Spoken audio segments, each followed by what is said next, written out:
Nakakatawa itong si Senator Robin Padilla dito. Itong mainstream media kasi, tawa ako ng tawa rito talaga kasi itong mainstream media, walang pinagkatandaan. Tanong sila ng tanong, paulit-ulit lang naman yung tanong nila. Tapos yung mga itinanong na nila noon, lumalabas naman na sa social media, may mga interview naman na dati, tapos tatanong nila, parehas pa rin. Ini-expect nila na pag tinanong nila yung tao, laging sasagutin sila ng iba. Pare-parehas lang naman. Hindi talaga competent itong mga mainstream media. Nag-aral pa ng journalist yan, pero tatanga-tanga. Hindi ba tinatanong nila si Senator Robin Padilla rito? Tingnan ninyo ang galing ni Senator Robin Padilla rito. Sabi ko nga medyo napabilib ako kay Senator Robin. Pinaglaruan niya yung media. Sige, pasok Senator Robin. Tinatanong namin si Senator Robin. Tatlong gabi kaming magkasama. Kasama nga niya si Senator Bato. Tatlong gabi. Kayo daw ang magkasama ni Senator Bato. Sabi niya 3 gabi kami magkasama. No? Ano ba kayo? Mga tanga ba kayo? Hindi dito naman kayo. Alam nyo naman yun. 3 gabi kami magkasama. O ano pa? Sabay kayong umalis dito nung Wednesday ng madaling araw. Siguro po, mas maganda po siguro kung magbibigay ng info niyan, ma'am. Pag natapos na yung investigasyon. Kasi mas maganda yung official. Reaction mo na ikaw ay person of interest daw. Siyempre, ganun po. Tinanong person of interest. Tinanong siya, ano masasabi mo? Ikaw daw ang kasama. Sabi niya may investigasyon na Doon ako sasagot sa investigasyon. Diba? Sinagot na 1 beses. Tapos sinabi na person of interest ka daw. Ano sagot dito sa person of interest? Talaga. Ganun talaga. Wala po tayong magagawa. Diba? Magalang. Wala talaga tayong magagawa kung ang person of interest ako. Ganun talaga. Lang naman umiyak ako katulad ni Tito Soto. Saka ni Ping Lacson. Ganun talaga. Ano pa tanong? Kung yun po ang sinabi ng mga otoridad, okay naman po yun.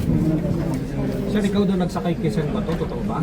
Siguro po, antayin na lang po natin yung official na investigation. Pagkabobohan tanong. Ikaw daw nagsakay kay Senator Bato. Sinagot niya na nung una yun, ha? Kasabay mo daw, kasama mo daw. 3 araw ko nang kasama. Sir, tinakas mo daw. Antayin na lang natin yung investigasyon. Doon ako sasagot sa investigasyon. Kaya lang kasi, yung mga reporter niya, meron yan silang mga dapat itanong kasi yun yung utos sa kanila ng mga amo nila. Hindi yan katulad ng banateros. Kami, pag nagtanong kami, talagang diretso sa punto. Wala kaming ito tatanong natin, dito iikot yung tanong natin, walang ganun. Pag nagtanong kami, yung talaga yung gusto namin marinig yung sagot. Tsaka hindi na obvious yung sagot. Alam na namin yung sagot Pero tinanong ulit. Unang tanong, tinabla ni Robin. Pangalawang tanong, tinabla ulit ni Robin. Tingnan mo kung ganong beses nila paulit-ulit yan. Sir, were you spotted in the NAIA terminal with Senator Bato? Saan po? At the NAIA terminal, were you spotted with Senator Bato? Ay sa airport. Siguro naman po, walang sense naman yun. Bakit naman kami magpapakita sa airport pa? So magkasama nga po talaga kayo. Magkasama kayo, sir. Yes, sir, no, sir. Hintayin na lang po natin yung investigation. Akala kasi nila masyado sila matatalino. Akala nila kaya nilang totoyin si Robin Totoo ba na nakita kayo sa airport? Gago. Di umamin ako na magkasama kami. Tanga. Tsaka magpapakita kami sa airport pa. Tsaka sino makakakita sa amin sa airport kung nandun, kung halimbawa, ang mga senador kasi, merong VIP lounge yan. I remember, nung minute namin si Inday Sara sa Davao Airport, merong VIP lounge doon. Walang nakakapasok doon. Hindi dumadaan yung mga politiko sa normal na daanan ng mga tao. Walang makakita sa kanila doon. So kung nandoon siya sa VIP lounge, sinong mag-aano sa kanya? Sinong magsasabi na nasa VIP lounge siya? Hindi pa pwede yun kasi yung mga nakalagay na tao doon sa VIP lounge, dahil nga VIP lounge yun, mapagkakatiwalaan yun. Chismis lang na naman yan. Tapos ngayon tinatanong yung chismis, so nakita daw kayo doon, ha? Ano kung may nakita ron? Hindi naman ako pupunta na airport. Diba? Chismis, fake news, galing yan sa mainstream media. So, may tinanong lang po kasi na nasa airport daw. Wala ako sa airport. Who were allegedly escorted the senator. Antayin na lang natin, ma'am. Diba, panibagong kabobohan. Tinanong kung magkasama kayo, ang sagot alam mo kung matalino talaga kayo mga media kayo. Alam nyo na yung itatanong ninyo will implicate Senator Bato de la Rosa and Robin. Sinabi niya na kanina na there's an ongoing investigation. Doon ako sasagot sa investigation. Tinanong siya ulit, sir, nagano ba kayo ganito? May investigasyon. Tapos nag-attempt na naman. May investigasyon. Kita ninyo, kala nyo kaya nyong i-break si Robin?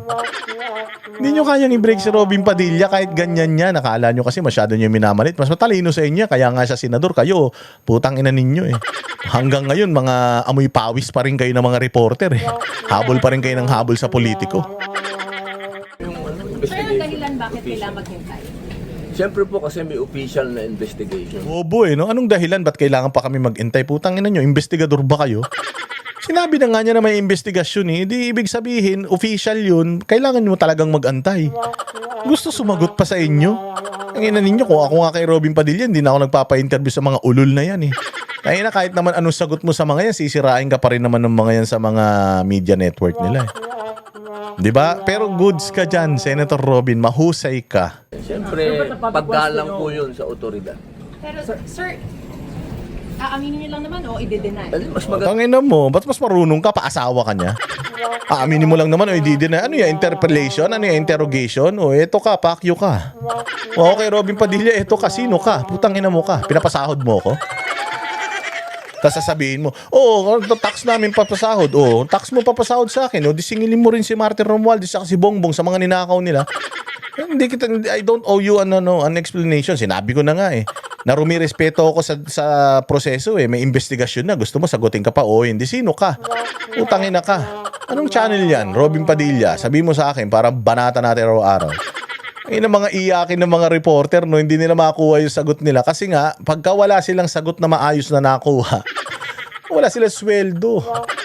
Ina ninyo, mga bayaran kayo pare-pareho. Maganda po yung official para, kasi But you're the official kasi you're the person dami-daming who kwento. accused Ito, may of kwento pa escorting na nasa airport. Oh. Pero nasa Bira Pilipinas naman. kasi May sir. kwento pa. Sir, may May chance kwento ba? pa na yate. Sir, may chance ba na umalis si Senator Bato sa bansa, Makausap sir? nila ulit siya. May chance ba na umalis si Senator Bato? Putang ina, si Senator Bato ba siya? Bobong media eh. May chance ba umalis si Senator Bato sa Pilipinas? Putang ina, ewan ko sa kanya kung aalis siya. Pero ako sa tingin ko hindi naman naaalis yun. Pero he's the right person to ask those questions too. Ay ng mga inutil na mga mainstream media to, wala kayo talaga. Putang ina, hanggang dyan na lang kayo. Saan ba to? Yan ang mahirap sagutin. Ano masasabi mo dun sa yate? Tumakas Sabi ka daw, sa yate. sabi po ni, napanood ko lang naman si Manong Chabit. Hindi naman totoo yun. Hindi po totoo yung naya, hindi totoo yung You were placed Yate. you were placed in the scene at around 3 o'clock daw, Senator Robin. wala po yun. Hindi po totoo. Hindi totoo yung Ano po yung reaction nyo patungkol sa podcast ni Nas and Aimee tsaka ni Ma'am Maria? Na pinagtanggol ka nyo po. Ay, maraming salamat. Ano mo kabobohan? Putang ina, kita mo kabobohan. Senator Robin, ano po ang masasabi mo doon sa podcast ng ni Senator Aimee at saka ni Mariel? Pinagtanggol ka ni Mariel. Utangin nyo. Gago, itanong nyo kay Robin kung hindi siya pinagtanggol ng misis niya. Tangina ng tural, asawa ni Mariel si Robin Padilla, ipagtatanggol siya niyan. Puta, kabubuhan tanong nak ng puta mga media na ito, walang mga utak. Hoy, kung sino ang mainstream media na nanonood dito, putang ina nyo, mag-vlog na lang kayo. Halatang halata na matatalino naman kayo, magagaling naman kayo. Kaya lang, putsang ina, may mga amo kasi kayo eh. At may mga utos yung amo ninyo na itanong nyo ito para makakuha tayo ng beat. Tanginang yan, nag-podcast si Aimee at saka yung misis mo. Pinagtanggol ka niya doon. Anong masasabi mo? Anak ng tinapay yan. Alam ka na magalit si Robin. Pinagtanggol siya asawa niya. Kung si Robin Padilla, sinabi ni Mariel, tarantadong tao yun. Sinabi nung asawa mo ni Mariel, tarantado ka daw. Ganun ba? Humanda siya sa akin sa bahay. Di ba? Natural yun. Common sense, anak ng tinapay. It's not rocket science. Bugok? Sino ba yun? Asawa niyo. Asawa ko. Asawa ko yun. Siyempre, lahat gagawin nun. Diba? Mukhang tanga, asawa ko yun. Natural, lahat gagawin nun. Kahit sinabi ko, tumambling siya, tatambling siya. Walang yung mga mainstream media to, walang utak. Ano pa, Robin? Sige, babuyin mo. Wala sa plano niya yun. Why are you... Hindi Bakit, gagawin ni Bato. bakit sir? Mahal niya ang Pilipinas. Totoo po ba So- sir na nasa Davao siya? Ngayon? Naku, di ko alam. Diba, bobo? Putang ina dito mga to. Totoo ba na nasa Davao siya? Gago, asawa ba ako nun? Malay ko naman kung nasan siya. Tangina pag sinabi ni Robin, oo, nando doon. Tangina, puntahan kayo ron, mga tanga. Tapos sasabihin nyo, sinungaling ka talaga, Robin. Wala naman siya doon. Bobo eh. May communication pa kayo sa kanya? Nakakausap niyo? Wala akong idea kung nasan So, sir, si Bato. So sir, you can confirm that Senator De La Rosa is still in the Philippines. Ikukonfirm ko yun. nasa Pilipinas. Hindi aalis yun. Thank you so much. Ang thoughts niyo po today, may impeachment court na po kayo. Ay sana po, una po nagpapasalamat po tayo sa leadership at ito pong mga usap-usapan na matatapos na. Kasi masyadong maraming ipinukol sa amin, sa majority patungkol sa impeachment. Sana po ito, nakikita niyo naman po, fourth week. Sir, mag-log ka? Nasa po ba kayo dun sa Log, yes, sir. sinasabi na person of interest daw po kayo? Nahulog ako. Yan na naman, kabobohan. Tanong na naman, person of interest na naman. Sinabi na yung kanina, tinanong mo na naman ulit. Putang ina, absent ka ba? Absent ka ba kanina o absent-minded ka lang? Tinanong na kanina yun eh. Anong masasabi yung personal interest? Ay, mayroon daw kayo personal interest. Person of interest daw kayo. Ganun talaga. Nasa kanila yan. Ganun talaga buhay. O, tas ngayon tinanong na naman. Anak ng tinapay talaga tong mga media na to. Dapat dito, pinapakain dito, kalahating rice lang eh. At mga sweldo niya, 250 lang isang araw. Wala akong mga silbi tong mga ito. Ako si Rob in Hood. Rob. Sabi ng NBI, person of interest daw po kayo.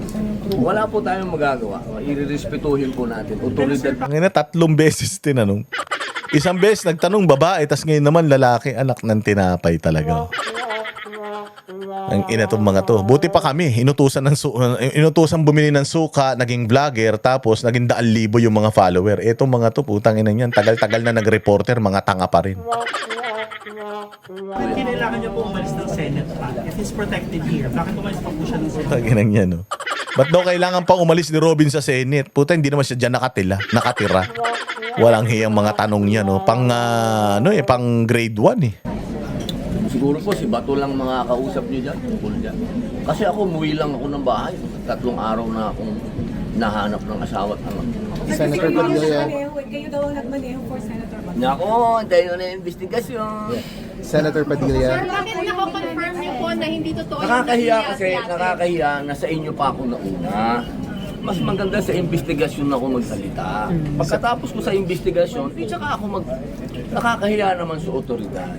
Sana maintindihan niyo. Senator Padilla, what can you say about? Sa pagdulong kay Senator Bato sa paglabas sa Senate. Well, sabi ni Senator Alan, wala naman warrant si Bato. Sir, kung wala siyang warrant, bakit nagtatago siya? Bobo, no? Kung wala siyang warrant, bakit nagtatago siya? Puta, gusto niya. Paki mo. Lalaro sila tagu-taguan. Kung wala siyang warrant, bakit nagtatago siya? Putang ina mo ka, bobo ka, wala kang nakita. Di mo nakita yung nangyari dyan? Unang araw, pagpunta niya dyan, putya, pinaghahabol siya sa hagdanan na dapa-dapa nagpagulong-gulong yung tao. Tapos nagkaroon pa ng putukan, putang ina mo ka, hindi siya magtatago. Tarantado rin talaga tong mga mainstream media na putang ina ninyo. Sa totoo lang, maliligo kayo talaga ng mura sa akin dahil ang bobobo ninyo. Alam ninyo kaya sikat na sikat ang mga vlogger ngayon kasi ang tatangan nyo eh. Bakit siya magtatago? Wala naman siyang warrant of arrest. Anong paki mo? Gusto niya magtago eh. Anong walang warrant? Kasi nga, pag hindi siya nagtago, lalong gugulo dyan sa Senado. Nagkabarilan na nga, nandiyan dyan siya. Yung ngayon, tinan mo, wala siya dyan. Nagkagulo ba dyan? May NBI ba dyan ngayon? May NBI ba dyan sa may GSIS? Wala, di ba? O di sana, kung itong putang inang GSIS na ito, talagang gusto nila ng reinforcement sa lugar nila, baka nagsusuntukan yung mga empleyado nila. Di sana may NBI ulit dyan, nagpapaikot-ikot sa sa GSIS grounds. Ba't ngayon wala na? Kasi wala na si Bato dyan. So dapat ba siya magtago? Oo. Naman takin mo, wala siyang warrant of arrest, gusto siyang arestuhin. Tanga ka bang report? Sino ba report? Ano nga, pangalanan mo nga yung reporter na yan para pag nakita ko yun dyan sa Senado, kukutongan ko yan na walang tunog. Tanginan to, bobo. Nagkagulo na nga sa Senado, nandiyan sa tinamo. Umalis si Senator Bato de la Rosa, may gulo pa sa Senado, may barilan sa Senado, wala. May pulis sa Senado, merong NBI sa Senado, wala. Oh, so tama lang na umalis si Bato de la Rosa sa Senado kasi hindi siya umalis sa Senado, magulo.